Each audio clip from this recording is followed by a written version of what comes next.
to the winner by split decision, Dillian, the Body Snatcher Whyte.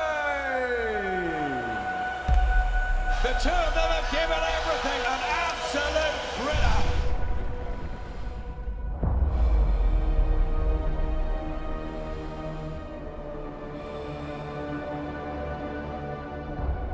Me and this man's in training camp looking to go to war. What he don't understand is I'm hunting him.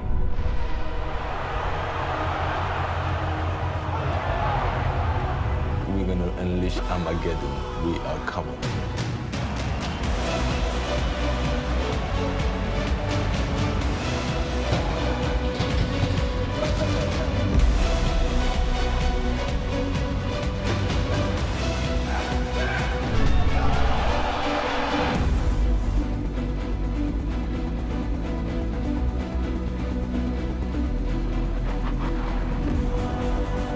We go to the big boys of boxing. Let's get ready to rumble!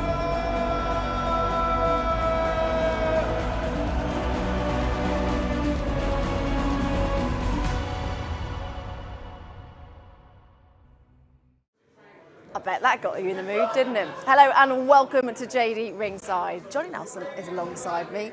Johnny, just how much do you think these two are ready to pick right back up where they left off last time out? You know, just looking at the condition of these two, physically at this point now, their attitude at this point now, it means there's no nonsense. There's no room for error. They know, you know, this isn't about us. It's not about the TV cameras. This is about bragging rights for the both of them. This is serious.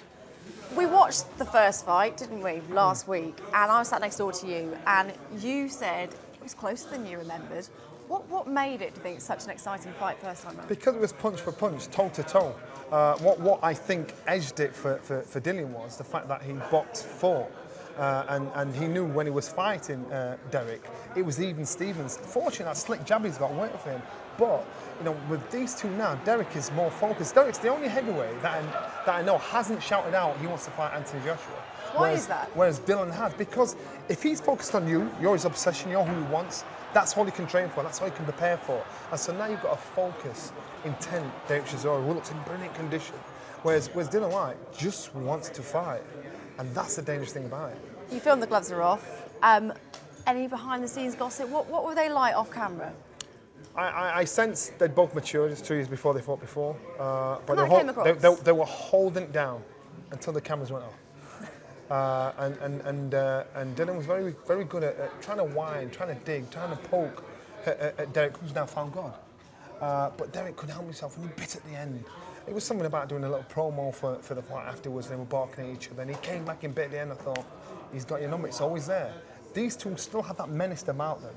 But now they are able to control it. They wear their hearts in their sleeves, and that's what makes them exciting fighters. Exactly, that little menace is what we like. Don't forget you can download Gloves Are Off on demand now, and it's also available on our YouTube channel. Right, let's catch up with some of the best bits then from the press conference earlier on.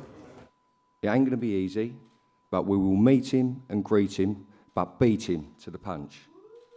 Yes. The fight don't need no selling, no building, you know, but there's going to be blood. There will be blood Saturday night.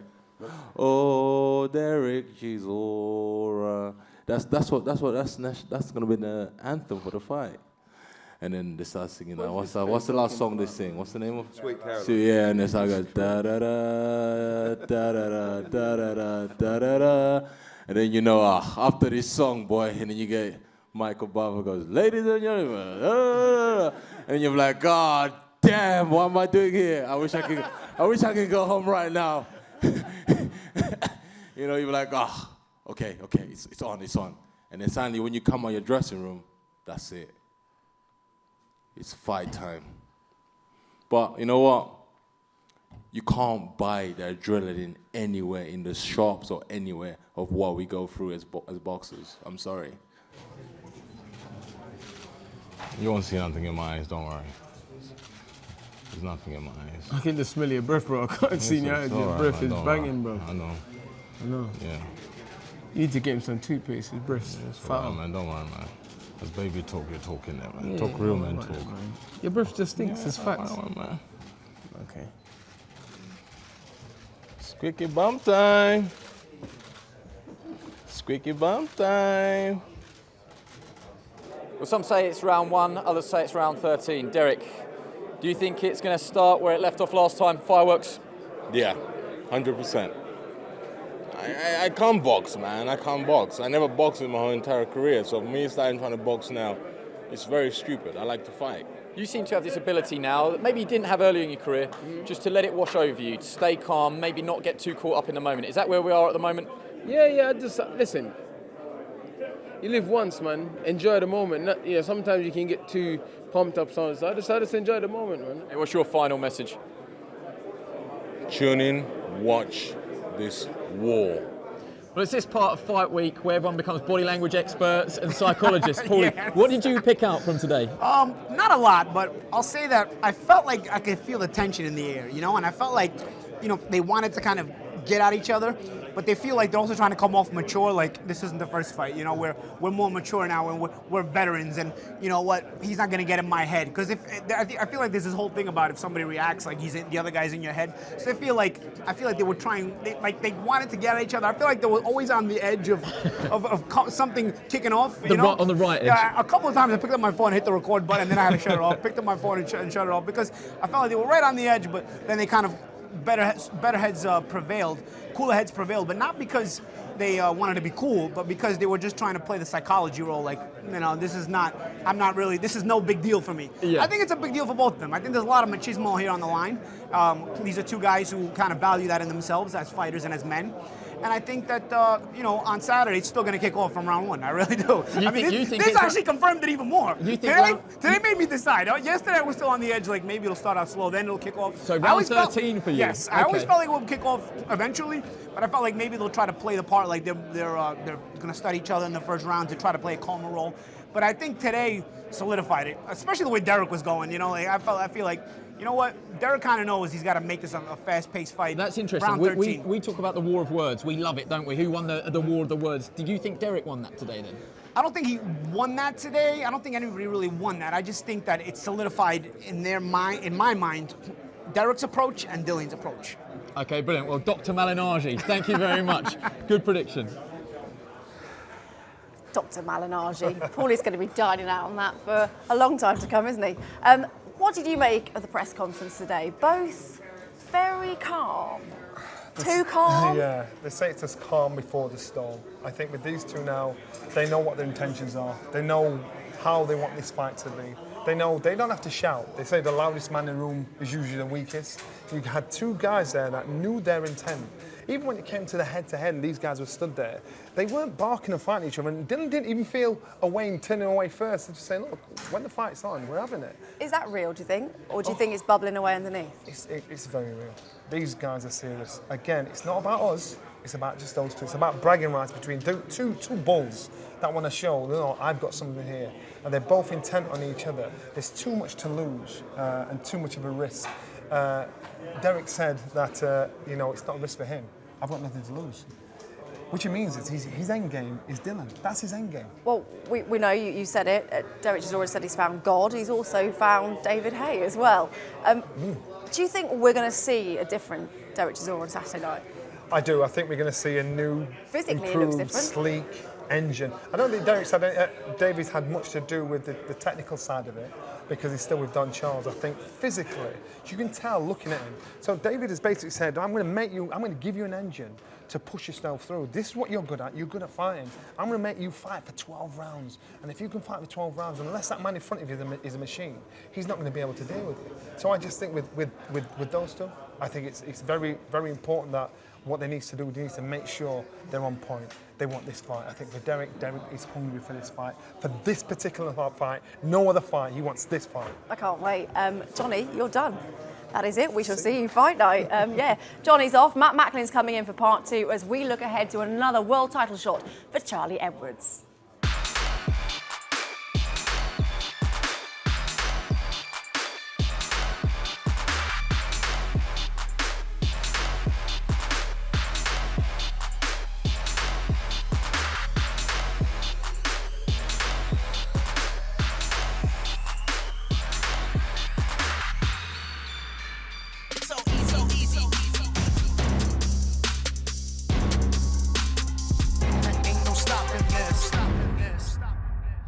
they got them old school granite chins. Do you know what I mean? I don't think either of them can knock each other out. But I want Chisora to win because I don't want too much good for Dillian. He's an enemy of mine. I think it'll be better in terms of boxing skill, and I think they'll be a little bit more cautious because they know what they can kind of do. They gave it a lot and it took a lot out of them last time, so I'm sure they won't want to go through that exact same punishment. So I think there's going to be a lot more better boxing, and I think when it sparks, it's one of them ones that it's going to really kick off, and I think Derek's going to whoop Dillian. And the good news is AJ will be part of our commentary team on Saturday night. And we have to say congratulations to Anthony Joshua as well, because today he picked up his OBE from Buckingham Palace. So that's really nice, isn't it? Matt, haven't quite got your OBE yet. Good to see you though, fresh from the Big Fight commentary team over in New York. I say fresh, I know you're suffering a bit from jet lag. It wasn't just Canelo though, was it, you were impressed with? You also impressed with Casey Taylor. She was phenomenal out there. I mean, Katie almost always steals the show. Every fight card she's on, she's usually fight of the night, and that was no different on Saturday night. Canelo, for me, just illustrates, we talk about levels in boxing, don't we? And we know Rocky's a good, a real good fighter. And then you just see that elite, pound for pound, top few fighters in the world, and it's just, God, such a gap. But yeah, no, he was sensational. Was he better than you expected? No, I wouldn't say so. I mean, he looked big. He looked really big. Even at the weigh-in, he obviously didn't have to dehydrate too much to make the weight, but he looked. The size factor. I actually said it, I think, in the build-up. I don't actually see this being an advantage for Rocky because I think that he's going to be slower. He's going to be more predictable. So I actually think it's going to be a disadvantage, and that's kind of how it, played out. Okay, all right. Well, back to the big fight on Saturday night. And the question is, can Whyte and Chisora, can they be any different? Can they improve? Well, Spencer Fearon and Andy Scott are on hand because they might have an idea how. Spencer, let's talk about the Brixton man first, Dillian Whyte, and the importance of a snappy jab. The reason why he needs that snappy jab so he can create distance, right? Because as we know how what's going to happen when Derek comes forward to him, right? Derek's going to come forward, so he can do that to create distance, to keep him off, like pour it sometimes, and boom, hit snap, and then set up for his famous catch counters, what he likes doing. So if he comes there, he can come back there. If you go back over with the left hook, he does that really, really well. Okay, Derek Chisora, controlled pressure. Yes, controlled pressure because from his cross-arm defense, because he's very a la Joe Frazier and very much so like when he crosses his arms like Ken Norton. So he threats from a cross-arm defense. But in this time, he has to move his head because he didn't move his head in the first fight. So he's moving his head. So from here, he can throw the jabs, he can throw it short. From there, he can throw it long, but it can be controlled pressure and be up close to attack and administer his body work. For Del Boy, it's very important, obviously, that he doesn't neglect the body work. Why? Reason being is because he had so much success in the last fight with the body work, and because he's going to be pressurizing, so he's got to be up close, like he's going to kind of be like a... So not here, but here. Yeah, right, up close, like a vapor rub. So from there, he can administer the shots, and not just throw 1-2s, he's got to double up on the left hand, bring it back upstairs, double up here, through the middle with the uppercut. Both fighters box well off the ropes, but it has its advantages and disadvantages. Show us them. Right. We saw with Derek Chisora, because he was trying to maintain his legs and not fight sporadically, he'd be back on the ropes, he'd be leaning back really far on the ropes, right? But from here, all he was doing is catching a breather, right, to let off his shot, boom, then he throw back his shots, right? With Dillian Whyte, totally different. Dillian Whyte was forced to go back to the ropes because he didn't opt to go back to the ropes, he was forced to go back to the ropes. So when he was forced to go back to the ropes, he was there, but what he did, he create distance with a forearm and throw that uppercut and come back with the left hook. Perfect. Well, that's what Spencer and I think. Let's hear from the two men in the corner and see what they think. Mark, we're talking tactics. Can you give us any insight into the game plan? Well, do you know what? Like we always do, we'll always try and improve Dillian from his last fight. There's going to be some storms, but we got to weather them the way we've trained to weather them and get our shots off and stop him in his tracks. Don, the big question is, can Derek stay cool and stick to a game plan this time round? I believe he will. He's of age, he's matured in every aspect, and we've got enough experience, no excuses. Collectively, we've got enough experience. Also, with the addition of Mr. Hay, brings an extra bite to the whole equation. A good boxer will always, 99.9%, will beat a slugger. As long as a good boxer's got a good chin, right? but Dillian's not just a good boxer. He can box and fight. So, Matt, Mark Tibbs at the press conference said that Whyte can box fights. Chisora, he thinks he's going to run. Are we wasting our time even looking and talking about tactics? Because surely when that first bell goes, it's just going to be ripped up and it's going to go out the window. Well, I think Chisora's tactics is to have a war. You know, that's not going to happen by accident. That's what he wants to be, because he needs it to be at close quarters where he can, you know, find that momentum, find that rhythm. He can fight there. He's not going to jab and move. Derek Chisora's never done that his whole career. What Mark Tibbs is saying really is that Dillian Whyte isn't one-dimensional. He can box him and he can fight him, and I think it's important that he does both. So out of the two, who do you think can adapt best mid-fight? I think Dillian Whyte has got more to his game, and he is the one who has improved, in my opinion, over the 2 years, the better. I think Derek, he'll be the same old Derek. He may have prepared a little better. He may have dieted a little better. They spoke about that in the press conference today. They spoke about his physical fitness is going to be better. We're going to see a more fit Derek Chisora. Yeah, I think he's probably tweaked things in his preparation a little better, like I say, better nutrition as well. But ultimately, he's 2 years older. He's had a hard career. There's more miles on the clock now. He was losing that fight against Taka until he pulled it out the bag, and it was a great knockout win. But Dillian Whyte, for me, if you're comparing the two fighters, he's the one that's made the adjustments. He's the one that's improved more. He was the one who had, you know, relatively little amateur experience. So I think that he's the one that's bouncing into this fight with the upside. I think he's the one. I'd put him in the driving seat. Well, while Whyte and Chisora still dream of that world title shot, it's very much a reality for Charlie Edwards. Paulie caught up with him. So Charlie, second opportunity at a world championship. Obviously, we all start boxing to achieve this. What can you say you've learned from your first opportunity? I've learned a hell of a lot. I realised that when I took that shot in the first time, I was very naive to the sport, very early days, and I wasn't the fighter I thought I was. And I did believe the hype. I was on Sky for my debut, and all the hype train, it was real. And I thought, and I did believe about it, but it come to realisation that I wasn't good enough, and what I had to do, and I really learned quick. I sat back after 2 weeks and thought, I know what I need to do now. And I brushed myself down. It was hard, but I brushed myself down and just thought, now I need to plan how I'm going to get to world level.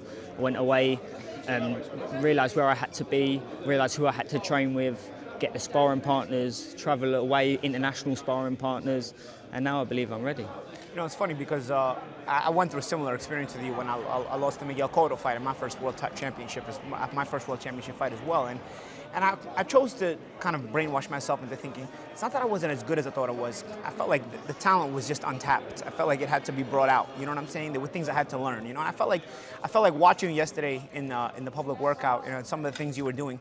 I know it's very subtle because it's just a public workout, but I noticed the start stops. You know, you knew when to sit, you knew when to move. You know what I'm saying?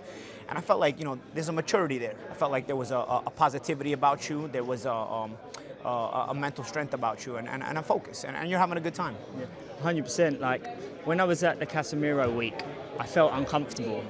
This time round, I'm comfortable in the uncomfortable positions.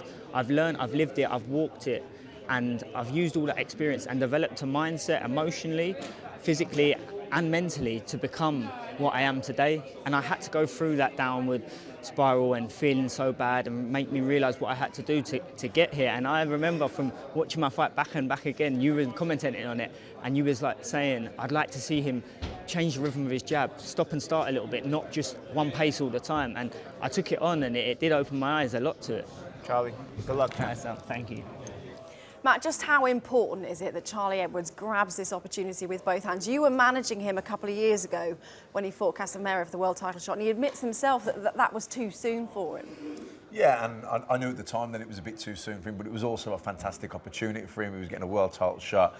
But you know what? He'll have learned a lot from that, and I think he's really bouncing into this fight full of confidence, full of momentum, and I think he thinks, you know what, it was too soon for me last time, but this time I'm going to get the job done. We're also going to see Joshua Buatsi in action on Saturday night. Bit of a step up for him. How do you rate his year, and how important is it that he's tested on Saturday night? How much does he need that? I mean, promotionally, it's been absolutely perfect. The only negative thing is that he hasn't had enough rounds. Do you think he'll get them on Saturday? I think the thing with Buatsi is he's not overly aggressive. He doesn't go out there looking for the knockout. but he just picks his shots so well, finds the gaps, and you know, the 2 first-round knockouts bouncing into this one. And Buatsi, for me, I'm a Buatsi fan, you know, I really am, but for me, he's been the pick of all the fighters. There are a lot of Buatsi fans there as well, Matt. Ryan Walsh, Reece Bellotti, they get our live action underway at 6 o'clock. I was stood next door to you at the press conference today, and you were just saying this could be fight of the night. On any other card, this would be fight of the night. I mean, there's so many. Charlie Edwards could be fight of the night, but you know, how do you look past the main event? But yeah, Bellotti, I think his hunger, his work rate, his fitness will give Walsh problems. But I just think that like Walsh said, he's not underestimating him because he knows what it's like to have lost a fight, to have learned and come back. You're a better fighter after a loss. So I don't think he's not looking past Bellotti. He's focused on him, so it could be a great fight. Could be, but it is all eyes on the main event, isn't it? Will it be repeat or revenge? Will it be another heavyweight classic? Well, there is only one place to watch. Sky customers should go to channel 491 or box office to book this event. For more information on all the ways to watch, go to skysports.com/Whyte Chisora. Cable customers should contact their operator. Matt, you thought you got away with it. What do you think's coming? Prediction time. How do you see it going? I fancy Whyte on points in a great fight. I just think that he's improved more in the 2 years since the last fight. And I just, again, on points in a good fight, but I think he's going to be more dominant this time. OK, well, one thing's for sure. If their latest victories are anything to go by, the O2 is going to be rocking on Saturday night.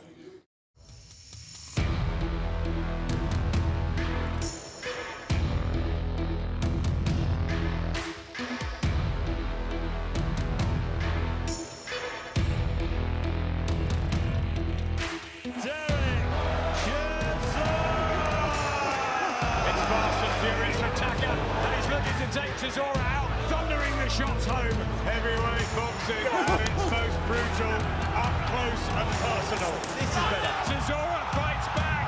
Incredible. Oh, what a shot from Derek Chisora. The greatest night of his career.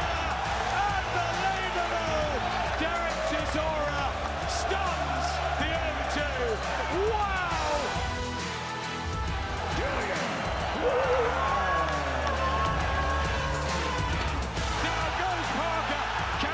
Shot.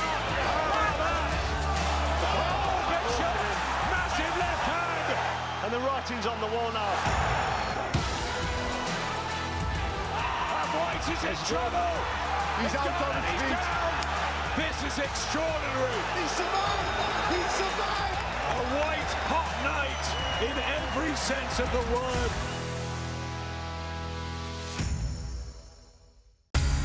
Sky Sports.